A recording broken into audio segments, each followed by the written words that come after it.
Hello and a happy new year from all of us here at Dialogue. I'm Xu Qinduo. Celebrations were a bit more festival this year as people ran out the old and brought in the new and relaxed COVID controls across the country. So what can we expect from 2023? What challenges still lie ahead, and how will China get back on the path to economic recovery after 3 years of COVID restrictions? To help us answer these questions, I'm joined today by Andy Mock, Senior Research Fellow at the Center for China and Globalization, Jim Rogers, International Investor, and Weihong, Deputy CEO and Chief Economist at Yongxing Securities.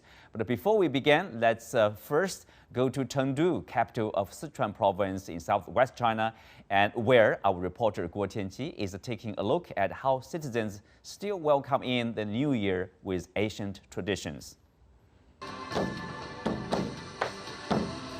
Jinjiang River has brought prosperity to Chengdu for thousands of years. It has become a tradition to take on a boat and enjoy the night scenery in the New Year's Eve and write their wishes in the river lantern. Through this river, you can directly go to Shanghai, and that makes Chengdu a very crucial center of the transition of water and land, and also proves that the location and name of Chengdu haven't changed for thousands of years, so people are willing to continue the tradition. Wearing Hanfu-style clothes is one of the most popular activities to showcase the love of traditions nowadays. Some people are dressing as legendary characters and historical celebrities. Today I'm playing Li Bai, a great poet in the Tang dynasty.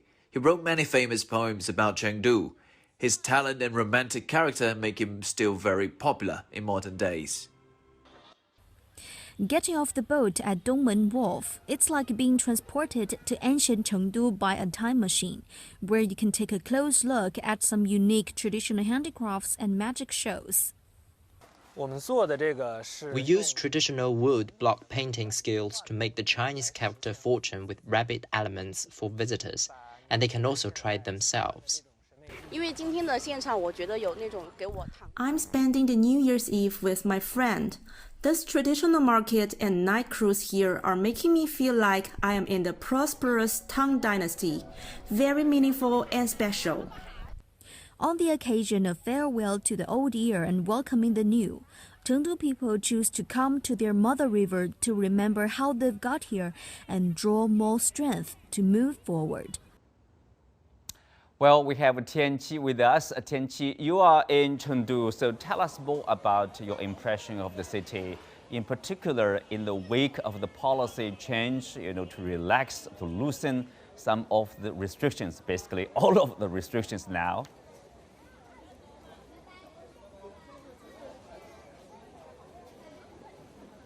Yes, Happy New Year, Qingduo. Well, today is actually the last day of the New Year's holiday, so I want to show you a bit of the nightlife here in Chengdu. Right now, I'm in one of the night market in southern part of Chengdu, and this place is very popular with local people and visitors alike because of its cheap price and the authentic taste of the Sichuan spicy food. And also, as you mentioned, after the relaxation of the COVID restrictions, the consumer demand have gradually come into the state before the pandemic, as the infectious peak in the city is probably past. Also, lots of data shows that the consumption demands have been depressed actually for a long time. For example, according to data from one online booking website, it shows that the restaurant booking in Chengdu have increased by 90% compared to last week, and the karaoke booking is increased by about 185% compared to last week. Also, apart from the street market like this, the volume of the consumer in shopping malls is also gradually restoring. People have to wait for tables for restaurants, and they even have to queue up for only get parking. So the business owners are very positive about the upcoming spring Spring Festival holiday, and they have already launched lots of discounts and new products to promote the consumption.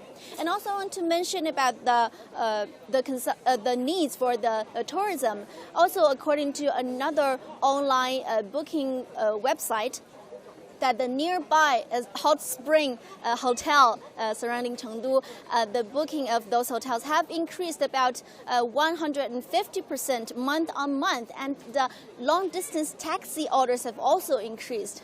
Also, I want to say that the culture industry have almost recovered instantly, because actually yesterday I went to the Chengdu City Hall concert to enjoy the New Year's concert, and almost 1,000 seats were all taken, and it took me about 20 minutes to get the tickets. So for me, I think after the relaxation of the COVID policies, I think the city is gradually coming back to life.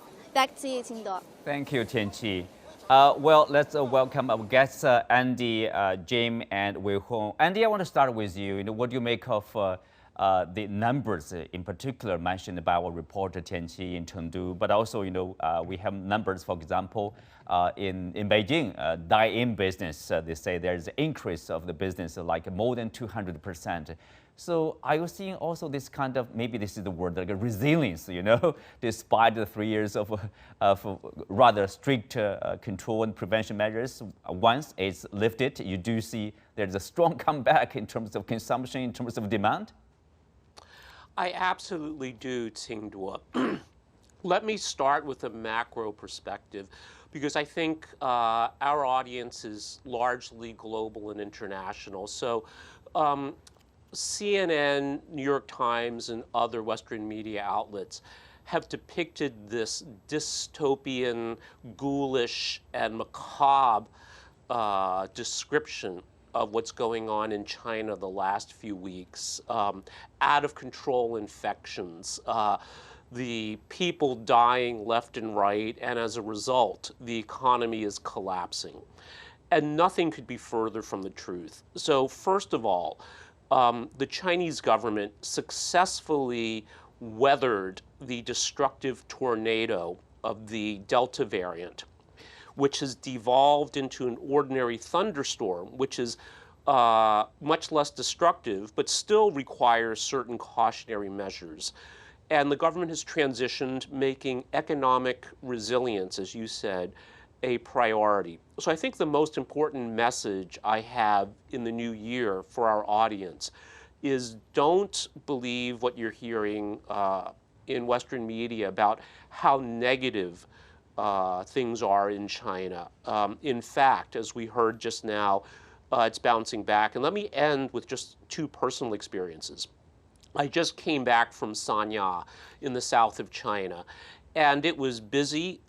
People were in the hotels, people were on the streets, people were in restaurants. So things are certainly picking up there. I think Beijing has come roaring back. And what this means, and I'm sure we'll hear about this from our other guests, is that economically, I think China is going to rebound much more quickly than many of the negative media portrayals would suggest, and that this is welcome news indeed for 2023. Well, thank you, Andy. There, experience or the reality check is important to have a better picture of what's really going on inside China. We're speaking on this very important the New Year celebration. Chinese President Xi Jinping, said in his 2023 address that we have now entered a new phase of COVID response, where tough challenges remain. Everyone is holding on with great fortitude. The light of hope is right in front of us. Weihong, what do you see are the remaining challenges for the Chinese economy, for the Chinese society? Happy New Year, Qingduo. Happy New Year. Really thanks for invite me here, the program. Actually, I see the recovery of Chinese economy is much faster, as I agree with the first speaker, saying that the economy of China are really strong.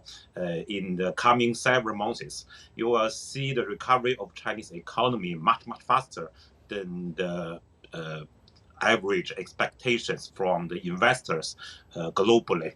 It is because if you think that in the past 3 years, China almost ran the economy normally compared to the other years in the history, which means normally is you may see the growth is slightly lower than the potential growth rate of Chinese economy.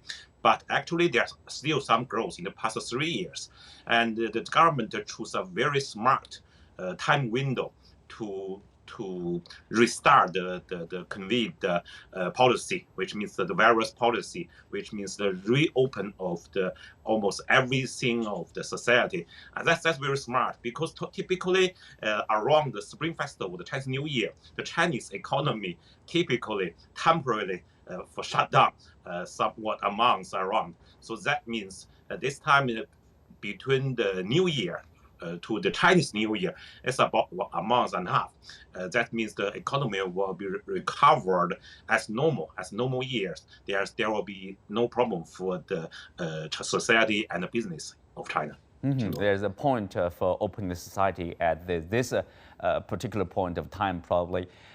James, look at the situation internationally. What do you see as tough challenges?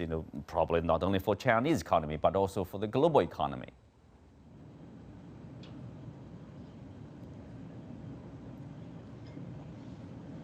Yes, James. Oh, okay. Yes. Well, the Chinese economy, from my friends tell me, is rebounding. It's opened up, and there's a lot of suppressed demand, and things are getting better. They're not like they were before yet, but they are getting better. And the problem, of course, is the international economy. Interest rates are going higher abroad, and inflation is going higher abroad. And China is a very large trading country. And if your customers are having problems, you will have problems. So the biggest concern for China and the world is what's happening in America and Europe, and I am worried. Yes, the developed world, even possible recessions over there. We'll take probably a closer look at that later on. But then if we continue with the presidency's address, New Year address, he said that the Chinese economy enjoys a strong resilience, tremendous potential, and great vitality. He stressed that the various pilot free trade zones and the Hainan Free Trade Port booming innovations are increasing in the coastal area. Development is picking up in the central and western regions. Momentum for revitalization is building in the northeast, and there's a greater development and affluence in the border regions. So despite the challenges, there are obviously great, potential, if not great opportunities. Andy, what do you see are the probably potentials or new opportunities for the year 2023? Well, I completely agree with Jim that the big question mark for China is what happens with global interest rates, which of course is largely driven by what happens with the Federal Reserve. The Ukrainian conflict is also causing economic chaos in Europe, which can also affect China's economic growth prospects. And these are things I think we should rightly be concerned about. But I think there's also some very exciting things going on internationally as well. So first of all, China is continuing to pursue and accelerate its national unified market policies. And what this means is that China will not only have a big market, which has always had, but a strong market as well. So this is beneficial for inbound foreign investment. It's beneficial for foreign businesses looking for growth.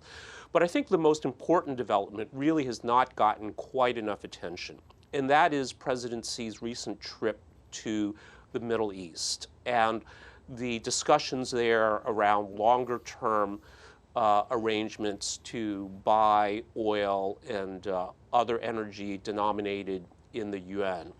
And what this means is that this is creating new engines of growth in the Middle East. It's creating new opportunities for long-term trade and investment that are immune from interference by other countries. And I think these developments really, in the long term, actually not that long, I think within 3 to 5 years, we will certainly see significant effects from this. complement and offset some of the uncertainty that we're seeing in the United States and in Europe, and hopefully can contribute to a better global economic picture. Weihong, what do you think? What we need to do probably to build the confidence that in the economy, in the private sector, and also to unleash the potential. Yes, there's a huge potential given the population, given how large the market is in China. But what needs to be done in 2023 to unleash those kind of tremendous potentials? Actually, the real challenge for China in the coming decade is to have, initially academic transfer from state-owned central planned theory to a real financial survey the society, which means both the state-owned companies, the systems, need to change the management ideas from central planned theory to capital run mechanism. If you compare to the Singapore, the McKinsey the company, you will see that they manage the state-owned assets from the capital-driven method, which is the both private sector and the state-owned sector's company still financed from the market, not from the central planned financial system. That is the real challenge in the coming decade. To answer your question, make the private sector in China more dynamic to the growth of the whole economy. So Jim, do you agree? You are based in Singapore. You are familiar with Singapore, let's say, the model. So for China, we need a more market economy to boost the development of the private sector? Well, China has been doing a great job of opening up for the last few decades, as you know, and it shows every year. I would presume that this effort in the Middle East now is more part of opening up more and more, opening up new markets, new trade. And as China continues to open up, I would open up faster if I were China, but you don't need me to tell you what to do. But if China continues to open up, it's going to continue to have prosperity. There's a wonderful Mandarin word, Weiji, which means that opportunity and crisis are the same thing. And this is a great opportunity for China. And it seems that Beijing is taking advantage of it and trying to find new markets. If you continue to find new markets and open up, hooray. Speak of that, Andy, of course, internationally, we are trying, China is trying to seek more opportunities, more market. But at the same time, we do see there are challenges. For example, we have the numbers like official purchasing managers index, or PMI, fell to 47 from 48 in November. The official data, of course, offers a snapshot of the manufacturing sector of China after relaxed COVID policies in December. The thing is, like, if the manufacturing, which is very important to China, China is, critical, is very strong in manufacturing, but it's slowing down there. In the wake of the change of policy, in the wake of the change of the direction, are we seeing the strong recovery or growth of this sector? Qingdu, I think not yet. And here also, I think that we need to acknowledge that while the Chinese government won a tremendous victory from a public health perspective, it was also a costly victory from the economic perspective. And a lot of the cost was borne, of course, by consumers, but by businesses as well. And it was ironic that in the height of the COVID pandemic, exports from China exploded. And that just shows how important China is to the global economy. But now, for geopolitical reasons, as well as COVID-related reasons, as you just mentioned, the manufacturing sector is, I think, facing a very, very difficult challenge. And it takes a little more time to recover. I think there is, as Jim mentioned, I love his phrase, demand suppression, and businesses exist to make money. So they very urgently are looking to make up for lost time and lost profits. The Chinese government is playing an important role organizing trade missions to different parts of the world to help Chinese businesses recover. But we should not underestimate the challenge here. And again, the big unknown is the geopolitical environment, as the U.S. unfortunately takes increasingly extreme measures against China, that this is having an economic impact. And my hope is that Chinese businesses can, and I'm confident they will, be resilient and resourceful in finding ways to overcome these challenges. Weihong, you are nodding Andy was speaking over there. The manufacturing sector, obviously, there's a challenge. And what's the way out, for them? Is the way out, probably will do so by upgrading or improving the quality or finding new markets? Given these geopolitical challenges, of course, the pressure from the U.S., more restrictions on Chinese export. If there's a recession in the developed economy, so export could be also, be hit a blow, by the blow. So there's probably more pressure there. That's a huge systematic problem, actually. And one of the biggest advantages for China is actually we have a long-term plan. In the past several decades, past 40 years, we have a long-term plan to have open economy, to adopt our economy to the globalized world. That means that the Chinese manufacturing has not been catch up in the past 3 years, even of this virus issue. Actually, in the past 3 years, the share of Chinese trade among the global trade are much higher than before the virus period, which means China really earned a lot of shares in the past 3 years of export and import. That's not for the developed countries. That's for the other part of the world, like the Middle East or the One Belt, One Road countries, and Middle Asia and the Gulf, the Gulf countries. So and other ASEAN countries, the Southeast Asia. Which means in the past 3 years, even we have a big challenge of this virus issue, we still have much better growth in the export import, the global trade growth. That is Chinese economy earnest part in the past 3 years.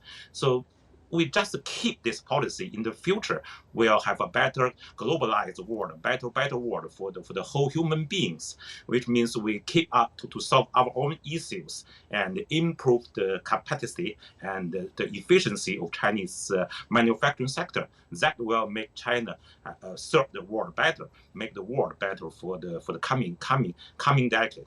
That the 21st century is for the century of Asia Pacific region, not for the Atlantic part. This is the switch of the century. So for the ASEAN region, for the Southeast Asia and China, now are the biggest trade partners. I think after the virus period, China will also have bigger trade shares with these developing countries, and especially for the ASEAN countries and One Belt, One Road initiative countries. That will be the long-term and easy answer for China. There seems to be, there's like a systematic change in terms of businesses, in terms of relationship with either developed world or the developing countries over there. Of course, connected world there. James, if you look at the two sectors here in China, I guess in other countries too, hit the most by the COVID is catering and also we say tourism sectors, because of the concern of the safety, people probably seldom eat out. People will stay at home rather than traveling abroad or traveling inside the city. But we see in the week of the lifting of the restrictions, and also basically we have less than 3 weeks to go before the Chinese New Year. We also call the Spring Festival. This is a time for people basically to consume. So will that help the service sector, and also based on experience of other countries, for example, Singapore, So how long will it take to recover? Probably, in terms of entertainment, in terms of tourism and catering. Well, the more China opens up, the faster they do, the more the recovery. Yes, there are 600 million people in ASEAN. They like China. Many of them will travel. Yes, go ahead. So if China continues to open up, the quicker the better. The Middle East, ASEAN, all of these places, it will help the Chinese economy enormously. Tourism collapsed. It will come back. It will come back quickly if the virus is under control. And the more China opens up, especially since when you have hard times, some countries will close off. That is an opportunity for China. If China continues to open up when other people are closing off, after this is all over, after the recession and the virus and everything, China will come out very, very far ahead of other countries. Well,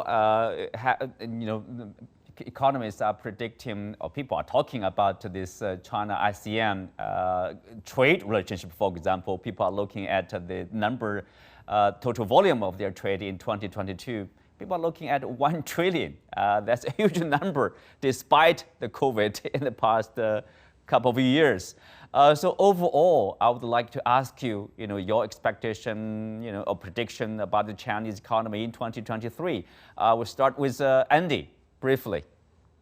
Well, certainly I think there's a lot of talk that we could see 5% plus. The main thing I want to emphasize, too, is not just rebound from COVID, but also other policy measures the Chinese government is taking for the real estate sector and for platform technology companies as well. So I think we are well situated for a very strong 2023 for China. Mm-hmm. So Jim, what do you think are or is probably the biggest uncertainty or uncertainties in terms of the economic expansion, both with the Chinese economy and the global economies? Washington, D.C. They don't know what they're doing, and if they continue to run up huge debts and huge inflation, it's going to affect the whole world. Interest rates will go higher, and the West will suffer, and China's a large trading nation. I am much more worried about Washington than I am Beijing. But Washington, Jim, the inflation is coming down, right? What's the next step?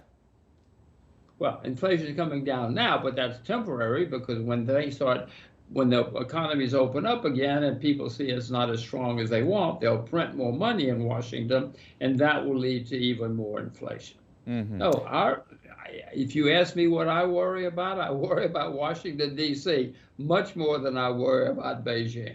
Okay. Weihong, what do you see the prospect for the Chinese economy in 2023?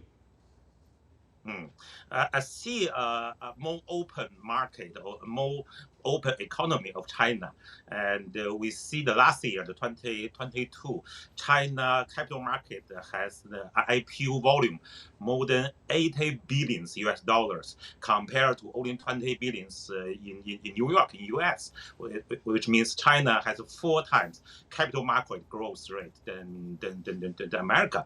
We see a more stronger year in 2023. We still have more companies, very strong listed opinions to China A shares and Hong Kong H shares market, which means the Chinese economy are much more dynamic than the developed world in Eurozones or Japan or America, which means that both the private sector, that the most part of these new IPOs are from the private companies. Mm-hmm. So that's really the strength of Chinese economy. That's really potential in the 2023 and in the coming years. Right. Thank you, Weihong. With that, we come to the end for today's discussion. Again, thanks to our guests.